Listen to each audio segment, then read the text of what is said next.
미국 상원이 발칵 뒤집혔습니다. 트럼프가 한국의 주둔비 7배 인상을 통첩한 직후 아무도 예상하지 못한 일이 벌어졌습니다.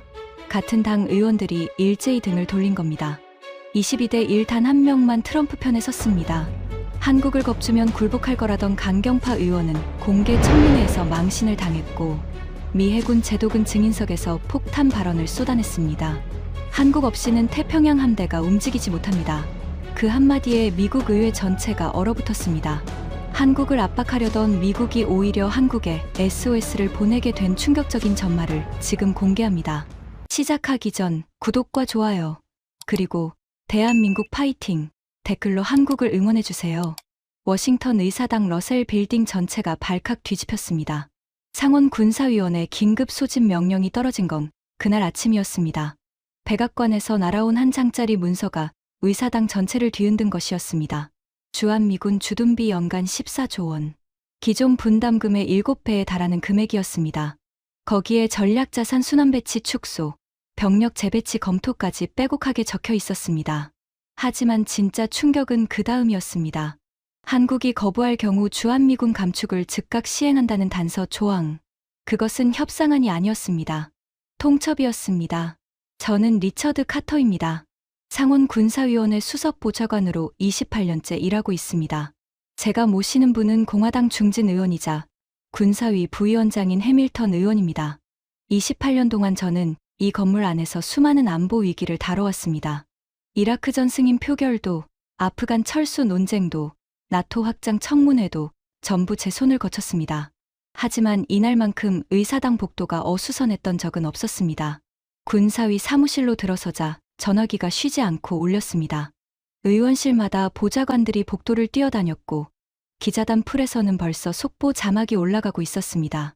저는 해밀턴 의원 사무실에 들어가 브리핑 자료를 펼쳤습니다. 해밀턴 의원은 안경을 벗고 눈을 비비며 문서를 읽고 있었습니다. 그의 표정이 묘하게 굳어 있었습니다. 분노도 아니고 당혹도 아니고 무언가를 이미 알고 있는 사람의 표정이었습니다. 하지만 저는 그때 그 표정의 의미를 읽지 못했습니다. 솔직히 말하면 저는 그 통첩이 나쁜 전략이라고 생각하지 않았습니다. 한국은 북한 바로 옆에 붙어 있는 나라입니다. 미군이 줄어들면 가장 먼저 겁을 먹을 나라도 한국이고 결국 돈을 낼 수밖에 없는 나라도 한국입니다. 28년 동안 그게 제가 알아온 한미동맹의 구조였습니다. 미국이 숫자를 부르면 한국이 따르는 것. 그게 현실이었습니다. 한국 외교관들을 처음 만난 건 20년도 더 전이었습니다. 방위비 분담금 협상 때였습니다. 그들은 늘 비슷한 표정을 하고 있었습니다. 조심스럽고 불안하고 미국의 눈치를 살피는 얼굴. 협상 테이블에서 미국 측이 숫자를 올리면 한국 측은 곤란한 표정을 짓다가 결국 받아들였습니다. 그 장면을 저는 수없이 봐왔습니다. 그래서 이번에도 같을 거라고 확신했습니다. 그날 오후 군사위 비공개 회의가 열렸습니다. 회의실에 들어서는 순간 저는 한 사람을 봤습니다. 베런 밀러 상원의원. 군사위 소속 공화당 의원 중 가장 강경한 매파였습니다. 그는 회의실 중앙에 떡하니 앉아서 옆 의원에게 뭔가를 속삭이며 웃고 있었습니다. 밀러는 키가 크고 어깨가 넓은 남자였습니다. 전직 해병대 대위 출신으로 항상 군복핀을 달고 다녔고 말할 때마다 주먹으로 테이블을 내리치는 버릇이 있었습니다. 밀러가 자리에서 일어나 입을 열었습니다. 동료 의원 여러분, 오늘 백악관에서 온 방침은 정확합니다. 한국은 지금까지 미국의 자선사업 수혜국이었습니다. 세계 12위 경제대국이 고작 1조 원 남짓 내면서 28,000명의 미군을 공짜로 쓰고 있었던 겁니다. 이건 동맹이 아니라 기생입니다. 회의실 곳곳에서 고개를 끄덕이는 의원들이 보였습니다. 밀러는 잠시 멈추고 회의실을 한 바퀴 둘러본 뒤 목소리를 낮췄습니다. 한국은 미국 없이 하루도 못 버팁니다. 북한 핵이 있잖아요. 겁주면 됩니다. 3주 안에 굴복할 겁니다. 아니, 3주도 안 걸릴 겁니다. 밀러가 자리에 앉으며 옆 의원과 눈을 마주치고 여유 있게 웃었습니다. 저도 솔직히 그 말에 동의했습니다. 틀린 말이 아니라고 생각했습니다. 한국은 늘 그래왔으니까요. 하지만 해밀턴 의원만은 아무 말 없이 펜을 돌리고 있었습니다. 그의 시선은 밀러를 향하고 있었지만 눈빛은 동의하는 사람의 눈빛이 아니었습니다. 저는 그것이 약간 신경 쓰였지만 대수롭지 않게 넘겼습니다. 회의가 끝나고 복도로 나오자 밀러가 기자들에게 둘러싸였습니다. 그는 카메라 앞에서 거침없이 말했습니다. 한국이 분담금을 올리지 않으면 미국은 주한미군을 재배치할 준비가 되어 있습니다. 한국은 스스로의 안보를 미국에 떠넘기지 말고 책임져야 합니다. 기자 하나가 물었습니다. 한국 국민들이 반발하지 않겠습니까? 밀러가 코웃음을 쳤습니다.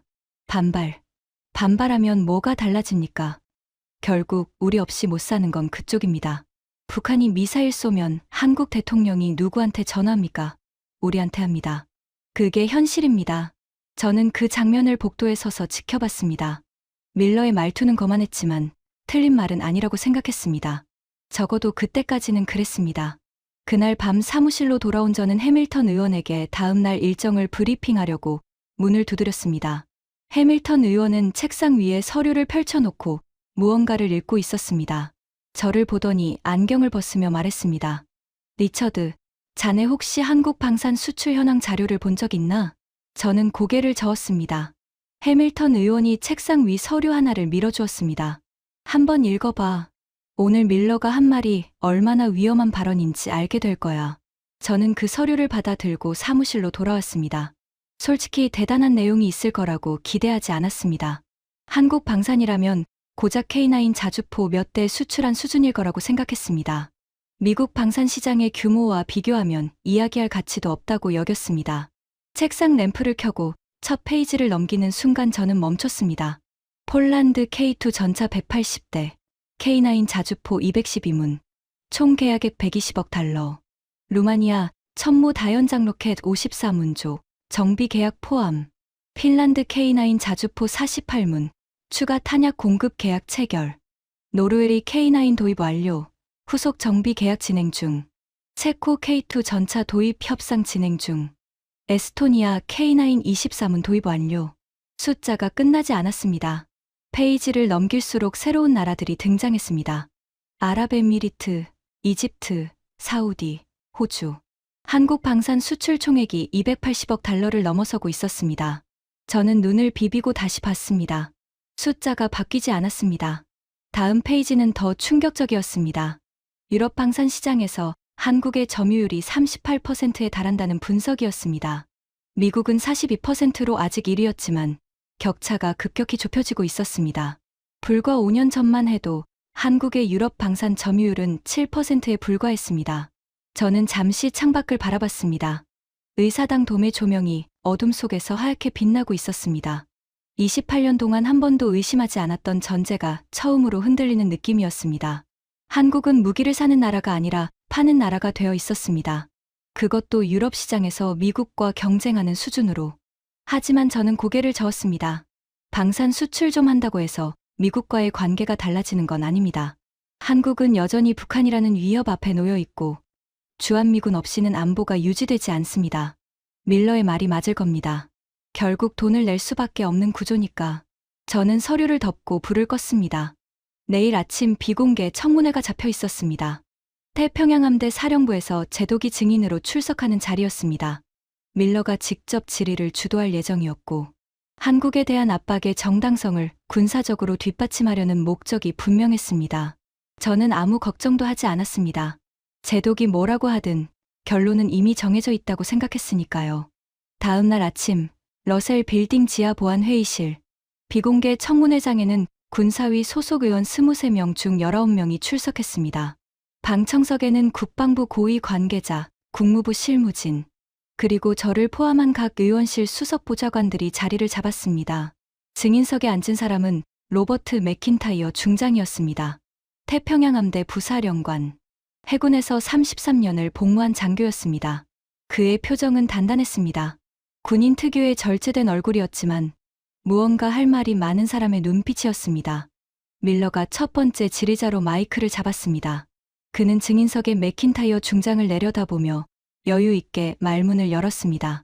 중장님, 단도직입적으로 묻겠습니다. 주한미군 일부를 철수하고 병력을 괌이나 일본으로 재배치할 경우 태평양 전략에 심각한 문제가 발생합니까? 밀러의 목소리에는 이미 답을 알고 있다는 자신감이 묻어 있었습니다. 그는 제독이 큰 문제는 없습니다 라고 대답하기를 기대하고 있었습니다. 회의실 안의 공기도 비슷했습니다. 대부분의 의원들은 이 청문회가 형식적 절차일 거라고 생각하는 표정이었습니다. 맥킨타이어 중장이 잠시 침묵했습니다. 5초, 아마 10초쯤 됐을 겁니다. 하지만 그 침묵이 유난히 길게 느껴졌습니다. 그가 천천히 입을 열었습니다. 상원의원님, 솔직히 말씀드려야 할 것 같습니다.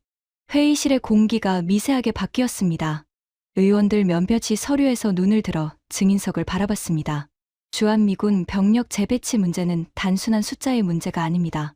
현재 미 해군은 태평양에서 연간 127척의 함정 정비와 수리를 한국 조선소에 의존하고 있습니다.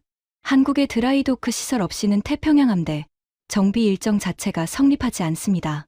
회의실이 고요해졌습니다. 밀러의 표정이 굳었습니다. 하지만 맥킨타이어 중장은 멈추지 않았습니다. 그뿐만이 아닙니다. 현재 미국은 쇠빙선 건조 능력이 사실상 없습니다. 북극 전략을 수행하려면 한국 조선소가 필수적입니다. 해군 함정 건조 능력에서 한국은 세계 점유율 42%를 차지하고 있습니다. 미국은 0.3%입니다. 저는 귀를 의심했습니다. 42% 대 0.3%. 그 숫자가 진짜인지 확인하려고 노트에 적었습니다. 손이 떨리지는 않았지만 펜을 쥔 손에 힘이 들어간 건 확실했습니다. 밀러가 끼어들었습니다. 목소리가 날카로웠습니다. 중장님, 그건 조선 산업 이야기입니다. 주한미군 주둔비와 무슨 관계가 있습니까? 맥킨타이어 중장이 밀러를 정면으로 바라봤습니다. 관계가 있습니다. 상원의원님. 한국을 압박해서 동맹 관계가 흔들리면 조선소 협력도 흔들립니다. 지금 우리가 한국 조선소에서 받고 있는 조건은 동맹국이기 때문에 가능한 겁니다. 그게 무너지면 미국 해군은 태평양에서 함정을 제때 정비할 수 없게 됩니다. 밀러의 눈썹이 꿈틀거렸습니다. 하지만 그는 아직 여유를 잃지 않았습니다. 그건 과장 아닙니까? 일본 조선소도 있고 호주 시설도 있지 않습니까?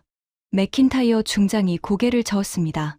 일본 조선소는 현재 자국 해상자위대 함정도 납기를 맞추지 못하고 있습니다. 호주는 콜린스급 잠수함 정비에만 시설 전체가 묶여 있습니다. 태평양에서 대형 함정을 다룰 수 있는 드라이도크를 충분히 보유한 나라는 한국뿐입니다. 회의실 안에서 의원 한 명이 옆 사람에게 뭔가를 속삭이는 게 보였습니다. 서류를 뒤적이는 소리가 여기저기서 들렸습니다. 분위기가 처음과 달라지고 있었습니다. 밀러가 다시 공격했습니다. 이번에는 목소리에 짜증이 섞여 있었습니다. 좋습니다. 조선소가 중요하다는 건 알겠습니다. 하지만 그것 때문에 한국한테 끌려다닐 수는 없지 않습니까? 동맹의 주도권은 미국에 있어야 합니다. 맥킨타이어 중장이 잠시 멈추었습니다.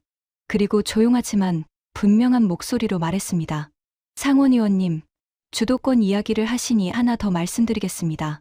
현재 155mm 포탄 생산량입니다. 미국은 연간 8만 발 수준입니다. 증산 계획이 있지만 실제 생산 라인이 가동되려면 최소 3년이 걸립니다. 한국은 이미 연간 25만 발을 생산하고 있으며 유사시 4개월 안에 40만 발까지 증산 가능합니다. 회의실이 완전히 조용해졌습니다. 저는 그 순간 이상한 감각을 느꼈습니다. 마치 바닥이 아주 천천히 기울어지는 것 같은 느낌이었습니다. 눈에 보이지는 않지만 분명히 무언가가 움직이고 있다는 감각. 맥킨타이어 중장은 이어서 K9 자주포의 유럽 수출 현황, 한국 방산의 납기 준수율, 반도체와 배터리 공급망에서 한국의 위치까지 차분하게 설명했습니다. 그가 말할 때마다 회의실의 분위기는 조금씩 무거워졌습니다. 밀러는 더 이상 질문하지 않았습니다. 대신 팔짱을 끼고 의자에 등을 기대며 천장을 바라봤습니다. 불쾌한 표정이었지만 반박할 말을 찾지 못하는 사람의 얼굴이었습니다. 청문회가 끝난 뒤 복도로 나온 저는 한참 동안 아무 말도 하지 못했습니다. 해밀턴 의원이 제 옆을 지나가며 말했습니다. 리처드, 어젯밤에 준 자료 읽었나? 네, 읽었습니다. 그럼 오늘 맥킨타이어 중장이 한 말이 과장이 아니라는 걸 알겠지? 저는 대답 대신 고개를 끄덕였습니다. 해밀턴 의원이 걸음을 멈추고 저를 바라봤습니다. 그의 눈빛은 평소와 달랐습니다. 단순한 정보를 전달하는 게 아니라 무언가 중요한 것을 알려주려는 사람의 눈빛이었습니다. 밀러는 한국을 겁주면 끝이라고 생각해. 28년 전에도 그랬고 지금도 그렇게 생각하지. 하지만 리처드, 세상은 28년 전과 다르네. 한국도 다르고 자네도 곧 알게 될 거야. 그는 그 말만 남기고 사무실로 들어갔습니다. 저는 복도에 혼자 서서 창밖을 바라봤습니다. 워싱턴의 늦은 오후 햇살이 대리석 바닥에 길게 깔려 있었습니다. 이 건물에서 28년을 보냈습니다. 수백 건의 안보 안건을 다뤘습니다. 하지만 한국에 대해서는 한 번도 진지하게 생각해 본 적이 없었습니다. 한국은 그냥 미국이 지켜주는 나라였고, 분담금을 더 받아내야 하는 대상이었고, 북한 문제가 나오면 잠깐 등장했다 사라지는 이름이었습니다.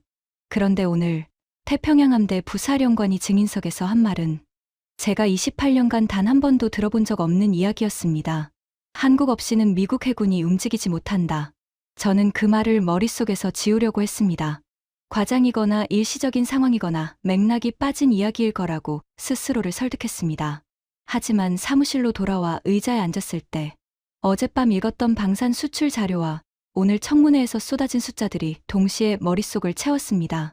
42% 대 0.3%, 25만 발 대 8만 발, 납기 14개월 대 36개월, 유럽 점유율 38%, 숫자들이 하나의 그림을 만들어가고 있었습니다. 아직은 흐릿했지만 분명히 무언가 형태를 갖춰가고 있었습니다. 저는 노트북을 열었습니다. 검색창에 한국 방산이라고 쳤습니다. 그리고 밤새 화면에서 눈을 떼지 못했습니다.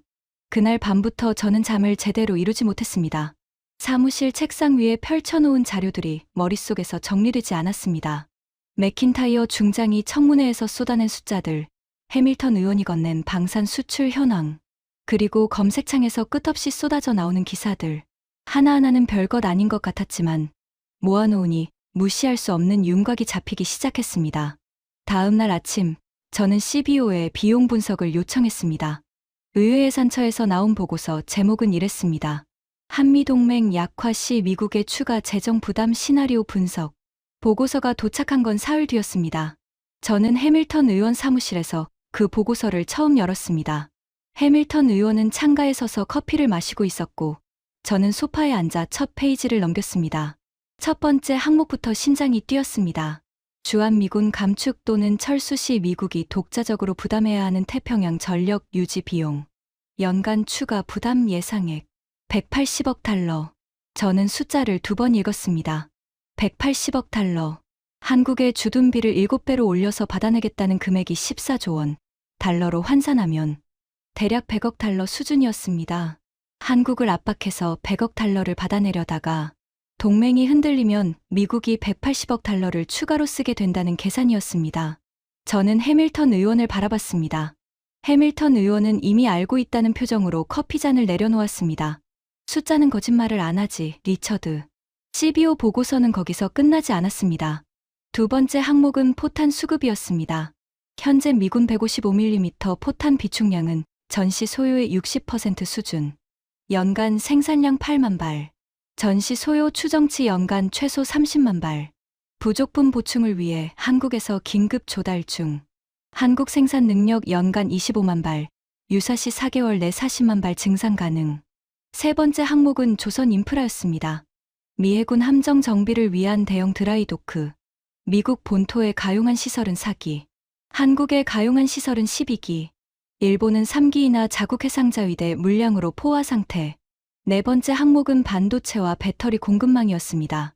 미군 주요 무기 체계에 사용되는 반도체의 한국 의존도 34%. 차세대 군용 배터리의 핵심 소재 가공 능력. 한국이 세계 시장의 47%를 점유. 저는 보고서를 덮고 천장을 바라봤습니다. 숫자 하나하나가 모처럼 박혔습니다. 해밀턴 의원이 말했습니다. 이걸 밀러한테 보여줘도 소용없을 거야. 그 친구는 숫자를 안 봐. 자기가 보고 싶은 것만 보는 사람이니까. 저는 조심스럽게 물었습니다. 그러면 어떻게 하실 겁니까? 해밀턴 의원이 창밖을 바라보며 말했습니다. 밀러가 움직이기 전에 군사위 안에서 분위기를 바꿔야 해. 숫자가 말하게 해야 해. 감정이 아니라 사실로. 저는 그때까지도 완전히 확신하지는 못했습니다. CBO 숫자가 충격적인 건 사실이었지만 한국이 정말로 미국 없이 버틸 수 있는 나라인지 아니면 그저 방산 몇 개 잘 팔고 있는 수준인지 아직 판단이 서지 않았습니다. 하지만 확실한 건 하나 있었습니다. 밀러의 3주 안에 굴복한다는 말이 점점 근거를 잃어가고 있다는 것. 나토 유럽 의원단이 워싱턴에 도착한 건 그로부터 일주일 뒤였습니다. 폴란드, 노르웨이, 핀란드, 루마니아, 체코에서 온 의원 8명과 수행원들이 상원, 군사위와 비공개 간담회를 갖는 일정이었습니다. 원래는 나토 방위비 분담 논의가 주제였지만 한국 주둔비 문제가 터지면서 간담회의 무게가 달라졌습니다. 회의실은 러셀 빌딩 3층 대회의실이었습니다. 양쪽으로 긴 테이블이 마주보게 배치되어 있었고 미국 측에는 군사위 의원 12명이, 맞은편에는 유럽 의원단 8명이 앉았습니다. 저는 해밀턴 의원 뒤쪽에서 기록을 맡았습니다.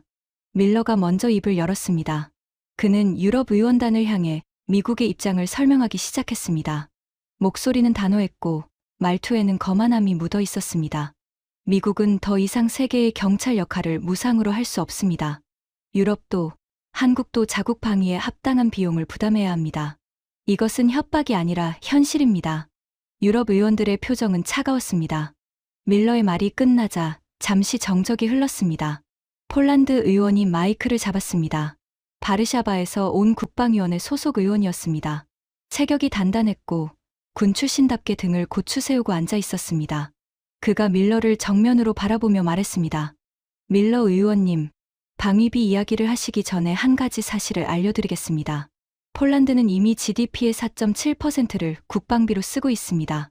나토 기준 2%의 2배가 넘습니다. 우리는 방위비를 안 내는 나라가 아닙니다.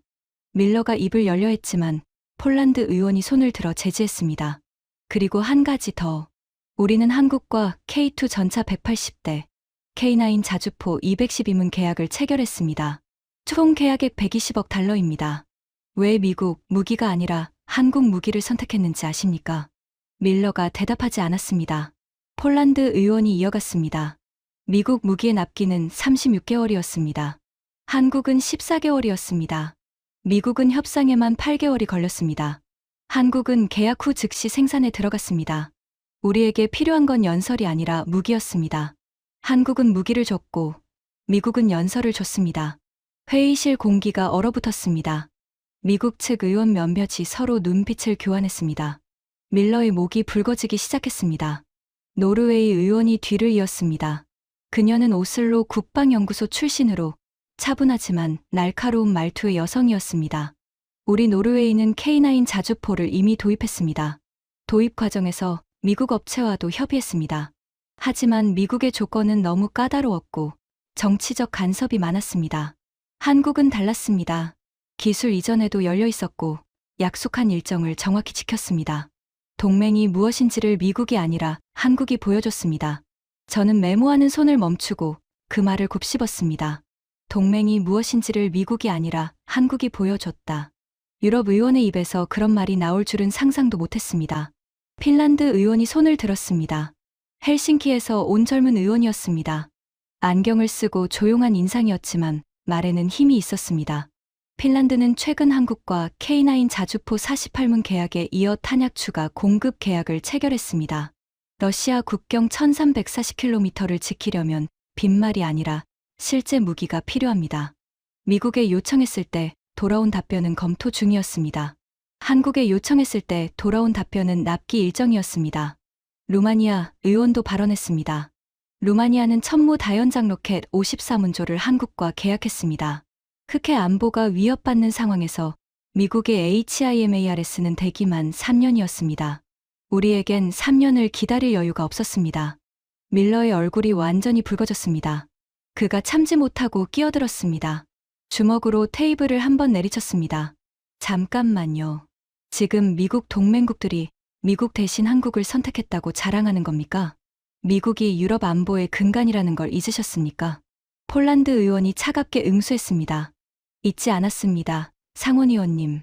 다만 미국이 동맹을 돈으로 환산하는 동안 우리는 실제로 무기가 필요했을 뿐입니다. 그리고 그 무기를 준 나라는 한국이었습니다. 회의실이 정적에 휩싸였습니다. 저는 그 순간 묘한 수치심을 느꼈습니다.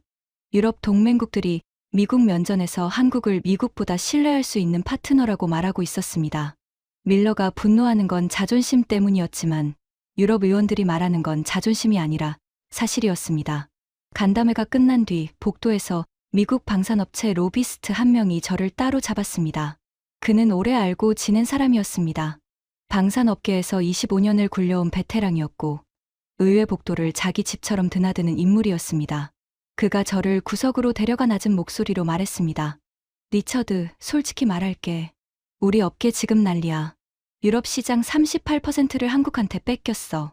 5년 전만 해도 7%였던 나라가 트럼프가 동맹 흔들수록 우리 매출이 떨어지는 거야. 유럽 국가들이 미국을 못 믿겠다고 판단하는 순간 한국한테 가는 거야. 납기도 빠르고 가격도 합리적이고 정치 간섭도 없으니까. 그가 한숨을 쉬며 덧붙였습니다. 밀러가 한국 업주면 된다고 하는데 겁먹을 나라가 한국이 아니야. 겁먹어야 할 건 우리 방산업계야. 한국이 유럽 시장 절반을 가져가면 우리 일자리가 날아가는 거야. 저는 아무 말도 하지 못했습니다. 방산 로비스트가 한국을 두려워하고 있다는 사실 자체가 저에게는 전혀 새로운 현실이었습니다. 사무실로 돌아온 저는 오늘 있었던 간담회 내용을 정리하기 시작했습니다. 펜을 들었지만 손이 쉽게 움직이지 않았습니다. 메모장 위에 한 문장을 적었습니다. 미국이 동맹을 흔들수록 한국이 그 빈자리를 채우고 있다. 그 문장을 적고 나서 한참을 바라봤습니다. 밀러가 저 문장을 보면 코웃음을 칠 겁니다. 하지만 오늘 이 회의실에서 벌어진 일은 코웃음으로 넘길 수 있는 수준이 아니었습니다. 군사위 의원 5명으로 구성된 조사단이 서울로 출발한 건 그로부터 열흘 뒤였습니다. 해밀턴 부위원장이 단장을 맡았고 민주당에서 2명, 공화당에서 2명이 추가로 참여했습니다. 각 의원실 수석 보좌관이 동행했고 저도 해밀턴 의원과 함께 비행기에 올랐습니다. 밀러는 참여하지 않았습니다. 그는 조사단 출발 전날 복도에서 해밀턴 의원을 만나 대놓고 말했습니다. 한국 따위의 의원들이 직접 갈 필요가 뭐 있으니까. 보좌관 몇 명 보내면 되지. 시간 낭비입니다. 해밀턴 의원이 차분하게 대답했습니다. 시간 낭비인지 아닌지는 가봐야 알지. 밀러가 비아냥거렸습니다. 가서 김치나 실컷 드시고 오십시오. 어차피 결론은 바뀌지 않습니다. 해밀턴 의원은 대꾸하지 않고 지나갔습니다. 저는 밀러의 뒷모습을 보면서 불쾌함을 느꼈습니다. 밀러에 대한 불쾌함이 아니라 밀러와 같은 생각을 해왔던 저 자신에 대한 불쾌함이었습니다. 인천공항에 내린 건 이른 아침이었습니다. 창밖으로 보이는 풍경은 제가 예상한 것과 달랐습니다. 공항 자체가 거대했고 시설은 깨끗했으며 모든 것이 빠르게 움직이고 있었습니다. 물론 공항이 좋다고 나라가 강한 건 아닙니다. 하지만 첫인상부터 무언가 체계적으로 돌아가고 있다는 느낌은 분명했습니다. 서울까지 이동하는 차 안에서 창밖을 바라봤습니다. 고속도로는 깔끔했고 물류 트럭들이 쉬지 않고 달리고 있었습니다. 도심에 가까워지자 방산업체, 반도체 기업, 연구소 간판들이 눈에 들어왔습니다. 삼성, 한화, LIG, 넥실, 한국항공우주산업. 간판 하나하나가 제가 지난 몇 주간 자료에서 본 이름들이었습니다. 문서 속에 있던 이름들이 실물로 눈앞에 펼쳐지자 이상한 기분이 들었습니다. 첫 번째 일정은 한국 국방부 브리핑이었습니다. 서울 용산에 위치한 국방부 건물. 안으로 들어서자 넓은 브리핑룸이 준비되어 있었습니다.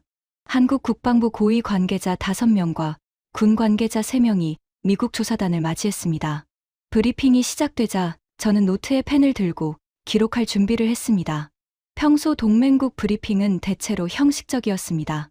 감사 인사, 협력 강조, 공동 위협 언급, 사진 촬영. 늘 그 순서였습니다. 하지만 한국 국방부의 브리핑은 처음부터 달랐습니다. 스크린에 뜬 첫 번째 슬라이드 제목이 이랬습니다. 대한민국 독자 방위 역량 현황. 저는 그 제목을 보고 잠깐 멈췄습니다. 독자 방위 역량. 미국의 도움 없이 스스로를 지킬 수 있는 능력을 정리한 자료라는 뜻이었습니다. 미국 조사단 앞에서 이런 제목을 내건다는 것 자체가 과거의 한국과는 전혀 다른 태도였습니다. 한국군 준장이 포인터를 들고 설명을 시작했습니다. 현재 대한민국은 독자 정찰위성 5기를 운용 중이며 추가 3기가 발사 예정입니다. 자체 개발 탄도미사일 현무 시리즈는 사거리 800km 이상이며 정밀 타격 능력은 CEP 5m 이내입니다. KF-21 전투기는 양산 체제에 들어갔으며 초도 물량 40대가 이미 배치되었습니다. 스크린이 넘어갔습니다. LSAM 장거리 요격 체계는 시험평가를 완료하고 실전 배치 단계에 있습니다. 이 체계는 미국의 사드와 유사한 고고도 요격 능력을 갖추고 있으며 한국이 독자 개발한 시스템입니다. 저는 메모하는 손을 멈추고 스크린을 바라봤습니다. 독자 정찰위성, 독자 미사일, 독자 전투기, 독자 요격 체계. 제가 기억하는 한국군은 미군 장비에 의존하고 전시작전 통제권도 미국에 맡기고 있는 군대였습니다. 하지만 스크린 위의 한국군은 완전히 다른 군대였습니다. 브리핑을 진행하던 준장이 잠시 멈추고 미국 조사단을 바라봤습니다. 그의 표정은 담담했습니다. 자랑하는 사람의 얼굴이 아니었습니다. 현재 상태를 사실대로 보여주는 사람의 얼굴이었습니다. 그가 말했습니다. 미군이 없으면 어렵습니다. 부정하지 않겠습니다. 하지만 무너지는 수준은 아닙니다. 우리는 혼자서도 일정 기간 이상 버틸 수 있는 전력을 갖추고 있습니다. 해밀턴 의원이 고개를 끄덕였습니다. 다른 의원들도 서류를 뒤적이며 진지한 표정을 짓고 있었습니다. 저는 그 순간 밀러의 말을 떠올렸습니다. 한국은 미국 없이 하루도 못 버틴다.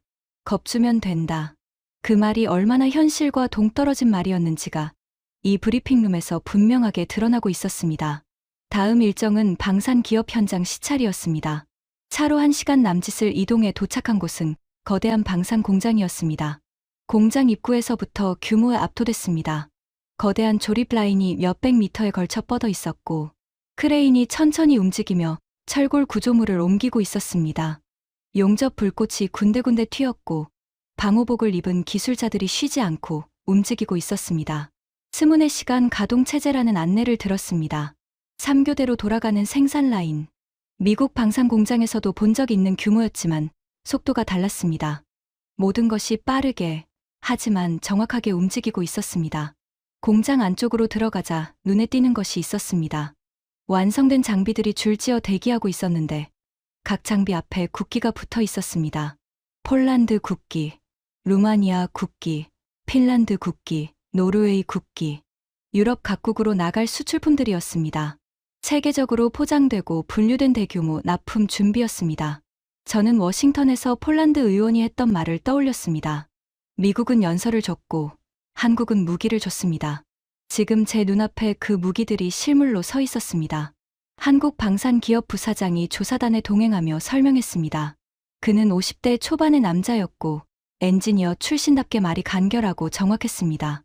이 공장은 현재 K9 자주포와 K2 전차를 동시에 생산하고 있습니다. 월 생산 능력은 K9 기준 18문입니다. 유사시 이중 교대로 전환하면 한 달 안에 30문까지 늘릴 수 있습니다. 미국 의원 중 한 명이 물었습니다. 미국도 비슷한 생산 능력이 있지 않습니까? 부사장이 잠시 멈추었다가 조심스럽게 대답했습니다. 미국의 방산 기술은 세계 최고입니다. 다만 생산 속도에서 차이가 있습니다. 미국의 M109A7 자주포는 월 생산량이 4문 수준으로 알고 있습니다. 한국은 18문입니다. 이건 기술력의 차이가 아니라 제조업 기반의 차이입니다. 그 말에 아무도 반박하지 않았습니다. 반박할 수가 없었습니다. 눈앞에 증거가 서 있었으니까요. 155mm 포탄 생산 라인도 시찰했습니다. 포탄이 컨베이어 벨트를 타고 쉬지 않고 나오고 있었습니다. 안내를 맡은 생산관리 팀장이 설명했습니다. 현재 연간 25만 발을 생산하고 있으며 비상시 4개월 내에 40만 발까지 증산이 가능합니다. 미국 육군에도 긴급 납품 실적이 있습니다. 미국 조사단 의원들이 서로 눈빛을 교환했습니다. 미국이 연간 8만 발을 만드는 동안 한국은 25만 발을 만들고 있었습니다. 증산에 3년이 걸리는 미국과 4개월이면 되는 한국. 전쟁은 결국 누가 더 오래, 더 많이 만들 수 있느냐의 문제입니다. 그 싸움에서 한국이 미국보다 앞서 있다는 사실을 부정할 수 없었습니다. 공장을 나서면서 해밀턴 의원이 저에게 말했습니다. 리처드, 밀러가 이걸 직접 봤으면 좋았을 텐데. 저는 고개를 끄덕이면서도 속으로 생각했습니다. 밀러가 봐도 인정하지 않을 겁니다. 자기 눈앞에 있는 것조차 보지 않으려는 사람에게는 증거가 아무 의미가 없으니까요. 그날 저녁 서울 시내 한 호텔에서 한국 국방위 소속 국회의원들과 비공개 만찬이 잡혀 있었습니다. 만찬장에 들어서는 순간 저는 분위기가 예전과 다르다는 걸 느꼈습니다. 과거의 한국 의원들은 미국 의원들 앞에서 조심스러웠습니다. 자리 배치에 신경 쓰고 말 한마디를 고르고 또 골라서 했습니다. 웃을 때도 상대방의 반응을 살피며 웃었습니다. 하지만 이날 한국 의원들의 태도는 달랐습니다. 한국 국방위 간사가 건배사를 했습니다. 그는 40대 후반의 남자로 시원시원한 체격의 목소리가 컸습니다. 한미동맹 강화를 위해라는 형식적인 건배사가 끝나자 그가 자연스럽게 본론으로 들어갔습니다. 주둔비 인상에 대한 한국 국민들의 감정을 솔직히 말씀드리겠습니다. 분노합니다. 동맹국에 대한 예우가 아니라 압박으로 느끼고 있습니다. 미국 의원들이 잠시 멈칫했습니다. 과거에 한국 측에서 이렇게 직설적으로 말하는 건 본 적이 없었습니다. 한국 의원이 이어갔습니다. 하지만 감정적으로 대응할 생각은 없습니다. 주둔비를 올리는 논의는 할 수 있습니다. 다만 조건이 있습니다. 주둔비를 올리는 만큼 전시작전 통제권 전환 일정, 독자 무장 범위, 정보 접근 권한도 함께 논의해야 합니다. 돈만 더 내고 권한은 그대로라는 건 동맹이 아닙니다.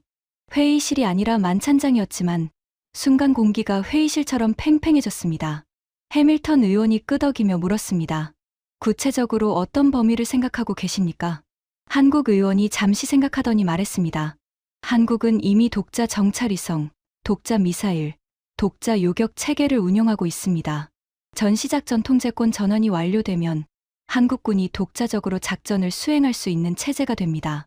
주둔비를 올리시려면 그에 맞는 한국의 자율성도 함께 올라가야 합니다. 이건 거래입니다. 일방적 요구가 아닙니다. 저는 그 말을 듣고 가슴 어딘가가 조여드는 느낌을 받았습니다. 한국은 더 이상 계산서를 받기만 하는 나라가 아니었습니다. 계산서를 다시 쓰는 쪽에서 펜을 잡고 있었습니다. 만찬이 끝나고 호텔 로비로 나온 저는 해밀턴 의원에게 물었습니다.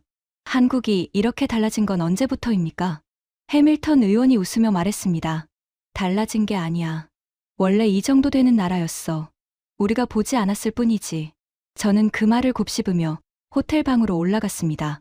창밖으로 서울의 야경이 보였습니다. 한강을 가로지르는 다리들 위로 자동차 불빛이 끊임없이 흘러갔습니다. 도심 곳곳에서 빌딩 조명이 빛나고 있었습니다. 잠들지 않는 도시, 멈추지 않는 나라.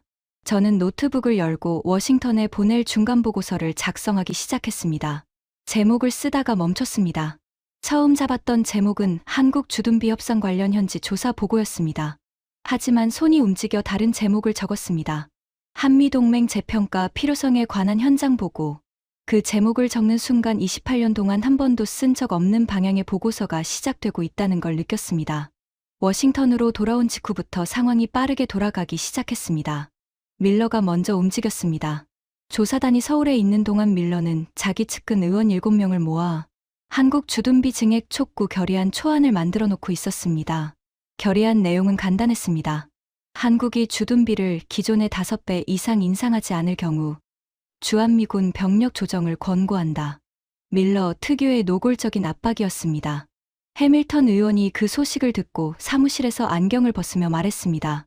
밀러가 결의안을 밀어붙이기 전에 우리도 움직여야 해. 군사위 의원들 한 명 한 명 만나서 자료를 보여줘야 해. 리처드, 자네가 준비해. 저는 그때부터 미친 듯이 일했습니다. CBO 보고서, 맥킨타이어 중장의 청문회 녹취록, 유럽의원단 간담회 기록, 서울 현장 시찰 보고서를 하나의 브리핑 패키지로 묶었습니다. 그리고 군사위 소속 의원 사무실을 한 곳씩 돌기 시작했습니다. 반응은 갈렸습니다. 민주당 의원들은 대체로 해밀턴 쪽에 기울었습니다. 한국을 압박하는 게 미국의 이익이 아니라는 논리에 고개를 끄덕였습니다. 하지만 공화당 의원들 사이에서는 밀러의 영향력이 강했습니다. 밀러는 군사위뿐 아니라 당내 보수파에서 상당한 영향력을 가진 인물이었습니다. 그를 정면으로 거스르는 건 정치적 부담이 컸습니다. 공화당 소속 젊은 의원 하나가 저에게 솔직하게 말했습니다. 리처드, 자네 자료가 맞다는 건 나도 알아. 하지만 밀러를 정면으로 거스르면 내 다음 경선이 위험해져. 그걸 알면서 투표하라는 건 좀 가혹하지 않나? 저는 그 말에 아무 대답도 하지 못했습니다. 정치란 게 원래 그런 겁니다. 맞는 말이 이기는 게 아니라 힘 있는 말이 이기는 세계. 하지만 이번만큼은 맞는 말이 이겨야 한다고 생각했습니다. 교착 상태가 일주일째 이어지던 어느 날 상황을 뒤집는 사건이 터졌습니다. 오후 3시쯤이었습니다. 사무실에서 자료를 정리하고 있는데 해밀턴 의원에게서 전화가 왔습니다. 목소리가 급했습니다. 리처드, 지금 바로 내 사무실로 와. 달려가자 해밀턴 의원이 태블릿을 내밀었습니다. 화면에는 워싱턴 포스트 속보가 떠 있었습니다. 국방부 기밀 보고서 유출. 제목 한국, 동맹 상실 시 태평양 전력 40% 약화. 저는 심장이 내려앉는 느낌이었습니다. 기밀 보고서가 언론에 유출된 겁니다. 내용은 국방부가 자체적으로 분석한 최악의 시나리오였습니다. 한국과의 동맹이 실질적으로 약화될 경우 미국의 태평양 전력 투사 능력이 40% 이상 감소한다는 결론이었습니다. 기사에는 보고서의 핵심 내용이 인용되어 있었습니다. 한국의 조선, 방산, 반도체, 배터리 공급망이 미국 군사 전략에 필수 불가결하다는 분석, 한국 조선소 없이는 태평양 함대 유지가 불가능하다는 판단, 한국 방산 생산력이 미국의 전시 물자 보충에 핵심적이라는 평가. 이 보고서가 공개되자 의사당 전체가 들끓었습니다. 밀러가 분노했습니다. 그의 사무실에서 고함이 들렸습니다.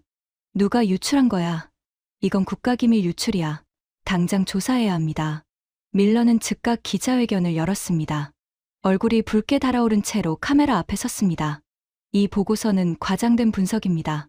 미국은 어떤 동맹국 없이도 태평양 전략을 유지할 수 있습니다. 이것은 한국의 중요성을 부풀리기 위한 의도적 유출입니다. 하지만 이미 늦었습니다. 보고서 내용이 뉴스를 타면서 여론이 움직이기 시작했습니다. CNN, MSNBC, 심지어 Fox 뉴스까지 이 보고서를 다뤘습니다. 군사 전문가들이 TV에 출연해 하나같이 같은 말을 했습니다. 한국은 미국 태평양 전략의 핵심 자산입니다. 이것을 비용으로만 보는 건 전략적 실수입니다. 전직 국방장관이 인터뷰에서 말했습니다. 주한미군을 협박카드로 쓰는 순간 미국이 잃는 건 병력이 아니라 전략적 신뢰입니다. 한국뿐 아니라 일본, 호주, 유럽 모든 동맹국이 미국을 다시 보게 됩니다. 그리고 그 빈자리를 채우는 나라가 누군지 우리는 이미 보고 있습니다. 한국 언론도 실시간으로 보도했습니다. 미국 기밀 보고서 한국 없이 태평양 전력 40% 약화라는 자막이 한국 뉴스 화면을 채웠습니다. 한국 사회의 반응도 빠르게 달라지고 있었습니다. 처음 주둔비 통첩이 나왔을 때는 불안과 공포가 압도적이었습니다. 주식 시장이 출렁이고 환율이 올랐고 뉴스는 연일 위기를 다뤘습니다. 하지만 이 보고서가 공개되면서 분위기가 바뀌기 시작했습니다. 한국 시민들의 인터뷰가 뉴스를 통해 전해졌습니다. 미국이 중요한 건 맞죠. 하지만 우리가 이렇게까지 필요한 나라인 줄은 몰랐어요. 이번에는 당당하게 협상해야 합니다. 두렵긴 하죠. 하지만 겁먹고 굴복하면 앞으로도 평생 이렇게 당할 겁니다. 이번에는 버텨야 합니다. 우리 아버지 세대가 전쟁 폐허에서 나라를 세웠는데 우리가 여기서 무릎 꿇을 수는 없잖아요. 저는 워싱턴 사무실에서 한국 뉴스를 모니터링하며 이 말들을 들었습니다. 전문가나 정치인의 말이 아니었습니다. 거리의 평범한 사람들이 하는 말이었습니다. 겁이 나면서도 굴복하지 않겠다는 말. 그것이 이 나라 사람들의 목소리였습니다. 밀러는 여전히 거셌습니다. 그는 보고서 유출 사건을 정치적으로 역이용하려 했습니다. 국가기밀 유출 조사를 요구하며 해밀턴 측을 유출 배후로 몰아가려는 움직임을 보였습니다. 밀러가 복도에서 저와 마주쳤습니다. 그는 저를 보더니 비웃듯 말했습니다. 해밀턴한테 전해. 이딴 짓으로 표 뒤집을 수 있을 거라고 생각하면 큰 오산이야. 한국은 결국 돈을 낼 거야. 내가 장담하지. 저는 아무 말도 하지 않았습니다. 하지만 속으로 생각했습니다. 밀러, 당신이 장담하는 그 한국은 이미 존재하지 않는다. 그날 밤 사무실에서 늦게까지 일하다가 창밖을 바라봤습니다. 의사당 돔의 불빛이 어둠 속에서 하얗게 빛나고 있었습니다. 28년 동안 매일 보던 풍경이었지만 그날은 다르게 느껴졌습니다. 미국이 한국을 지켜주는 나라라고 28년 동안 믿어왔습니다. 하지만 지금 제 책상 위에 쌓인 자료들은 정반대의 이야기를 하고 있었습니다. 한국이 미국을 지탱하고 있었습니다. 조선소로, 포탄으로, 방산 기술로, 반도체로, 배터리로. 미국의 빈자리를 한국이 채우고 있었습니다. 저는 노트에 한 문장을 적었습니다. 밀러는 한국을 겁주면 끝이라고 믿는다. 하지만 겁을 먹으면서도 굴복하지 않는 나라가 있다는 걸 그는 아직 모른다. 그 문장을 적고 나서 펜을 내려놓았습니다. 내일은 군사위 공개 청문회가 열리는 날이었습니다. 밀러가 한국 압박 결의안을 공식 상정하는 자리. 해밀턴 의원이 그 결의안을 막아야 하는 자리. 28년간 의사당에서 수많은 표결을 봐왔지만 이번만큼 긴장되는 건 처음이었습니다. 저는 불을 끄고 사무실을 나섰습니다.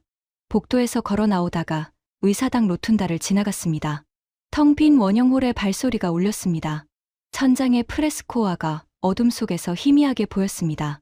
이 건물이 세워진 건 미국이 세계의 중심이라는 믿음 위에서였습니다.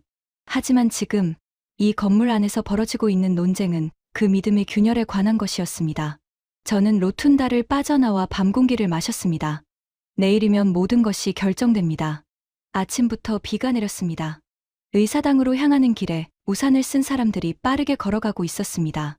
저는 차에서 내려 러셀 빌딩 정문으로 들어서면서 심장이 빠르게 뛰는 걸 느꼈습니다. 28년 동안 수없이 들어온 건물이었지만 오늘만큼은 발걸음이 무거웠습니다. 상원 군사위원회 공개 청문회, TV 생중계. 오늘 밀러가 상정할 결의안의 내용은 이미 알려져 있었습니다. 한국의 주둔비 5배 이상 인상을 요구하고 거부시 주한미군 병력 조정을 권고하는 내용. 밀러는 이것을 군사위에서 통과시켜 본회의로 올릴 작정이었습니다. 청문회장인 하트 빌딩 216호실에 들어서자 방청석이 가득 차 있었습니다. 기자단이 카메라를 세팅하고 있었고 TV 중계 조명이 환하게 켜져 있었습니다. 의원들이 하나둘 자리에 앉기 시작했습니다. 23석 중 22석이 채워졌습니다. 한 명만 빈 채로 시작될 줄 알았는데 마지막에 빈자리까지 채워져 23명 전원이 출석했습니다. 밀러가 자리에 앉으며 옆 의원에게 뭔가를 속삭이고 웃었습니다. 자신감이 넘치는 표정이었습니다. 그는 이 청문회가 자기 무대라고 생각하고 있었습니다. 해밀턴 의원은 조용히 서류를 정리하고 있었습니다. 저와 눈이 마주치자 가볍게 고개를 끄덕였습니다. 준비는 됐다는 신호였습니다. 위원장이 의사봉을 두드렸습니다. 상원 군사위원회 공개 청문회를 시작하겠습니다.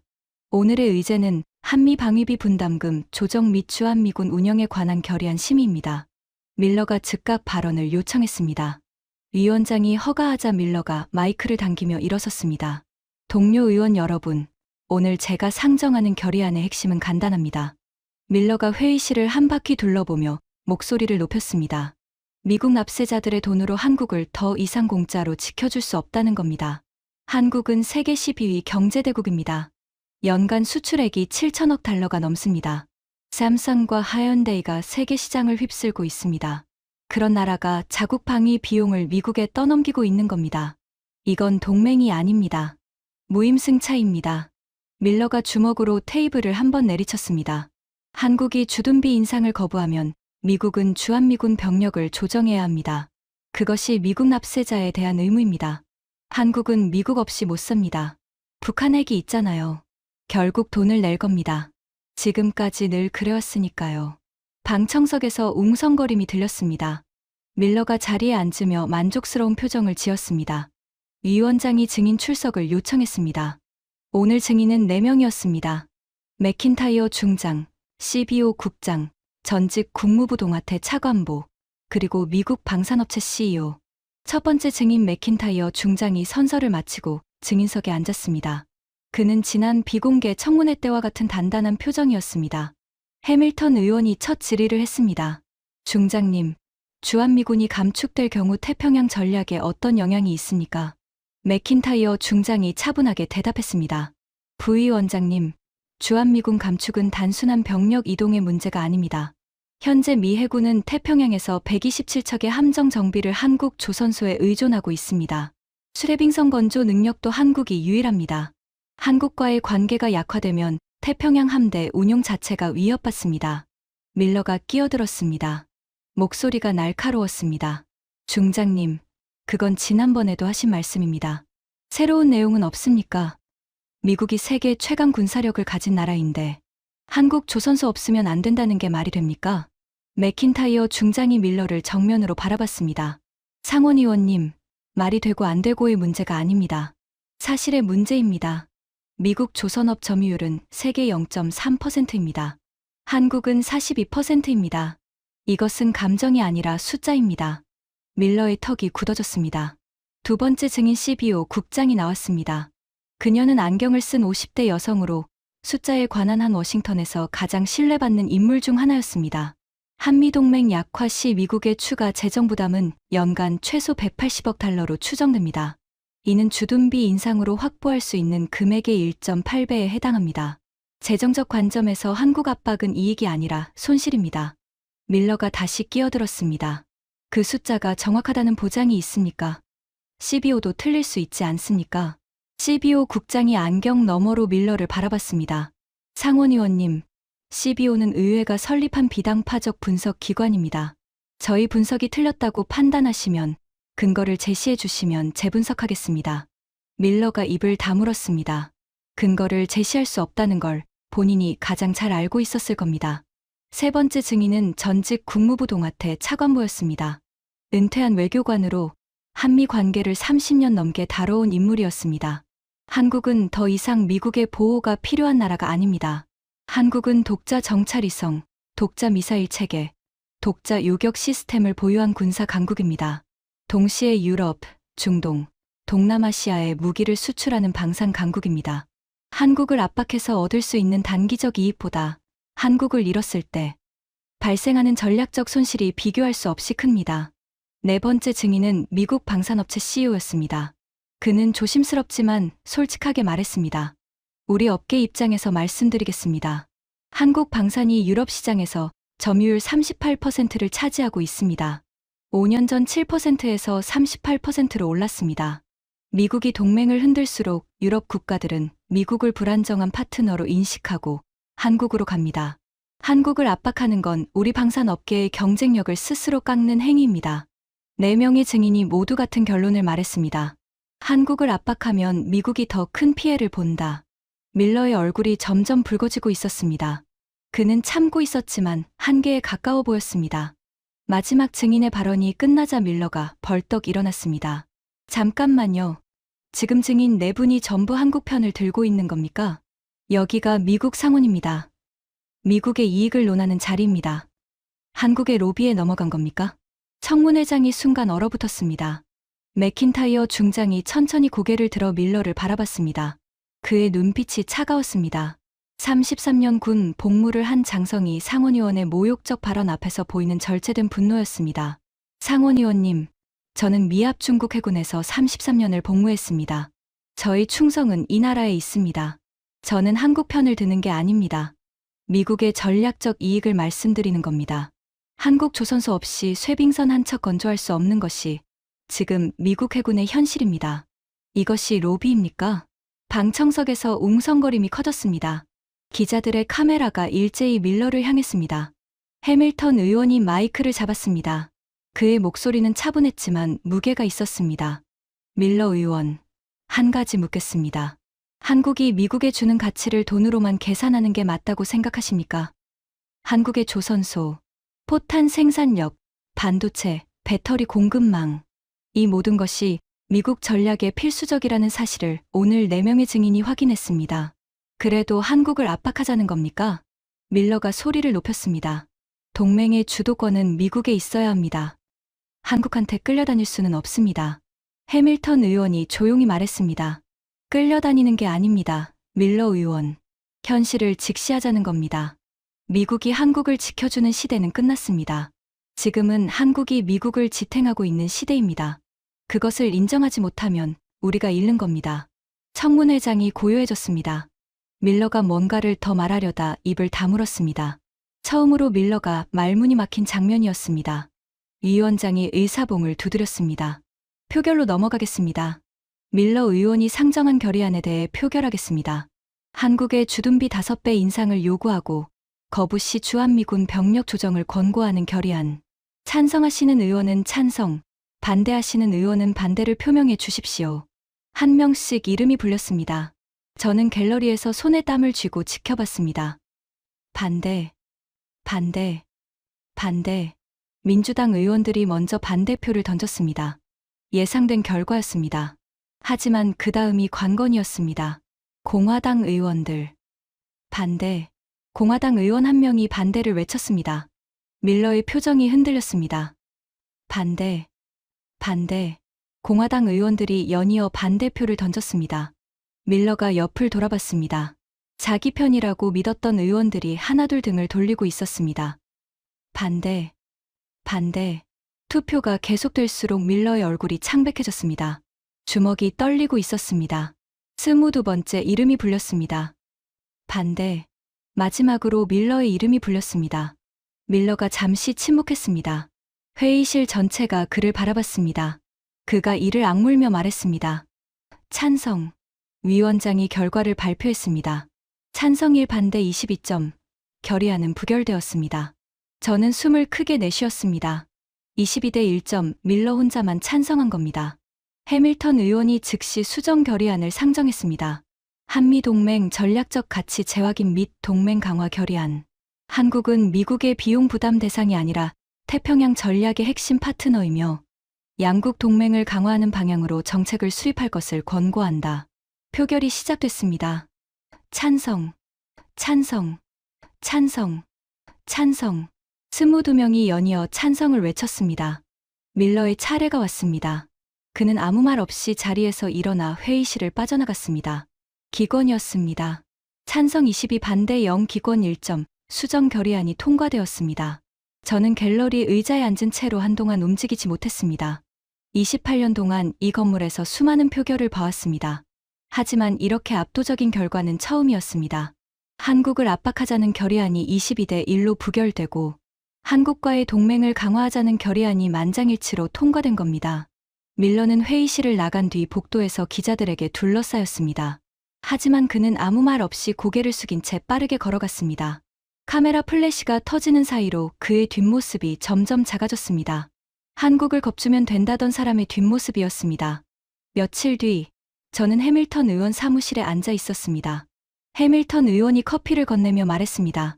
리처드, 자네가 준비한 자료가 판을 뒤집었어. 고맙네. 저는 커피를 받아들며 말했습니다. 저는 자료를 정리했을 뿐입니다. 판을 뒤집은 건 사실이었습니다. 사실이 말했고 의원들이 들었을 뿐입니다. 해밀턴 의원이 웃었습니다. 28년 만에 처음으로 그런 말을 하는군. 저는 창밖을 바라봤습니다. 비가 그치고 워싱턴 하늘이 맑게 개어 있었습니다. 의사당 돔 위로 성조기가 바람에 펄럭이고 있었습니다. 28년 동안 저는 한국을 미국의 보호가 필요한 나라로 분류해왔습니다. 모든 보고서가 그 전제 위에 있었습니다. 방위비 협상에서 한국이 양보하는 장면을 수없이 보면서 그게 당연한 구조라고 믿었습니다. 하지만 지난 몇 주 동안 제가 마주한 현실은 전혀 달랐습니다. 한국은 미국의 부담이 아니었습니다. 미국 전략의 필수 자산이었습니다. 미국이 포탄이 부족할 때 한국이 만들어줬고, 미국이 배를 고칠 데가 없을 때 한국 조선소가 열려 있었고, 미국이 유럽에서 연설하는 동안 한국이 실제 무기를 납품하고 있었습니다.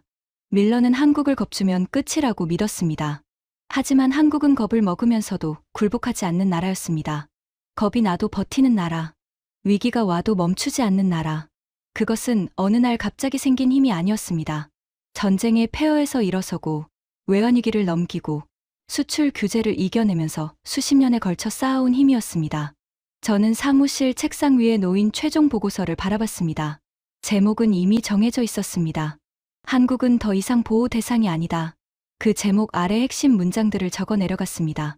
한국은 미국의 부담이 아니라 미국 전략의 필수 자산이다. 한국을 압박하는 순간 미국은 더 많은 것을 잃게 된다. 동맹은 더 이상 보호와 복종의 관계가 아니다. 이제는 상호 의존의 관계다. 보고서를 저장하고 나서 저는 혼자 중얼거렸습니다. 내가 틀렸다. 한국은 우리가 생각했던 것보다 훨씬 강한 나라였다. 그 말은 자책이 아니었습니다.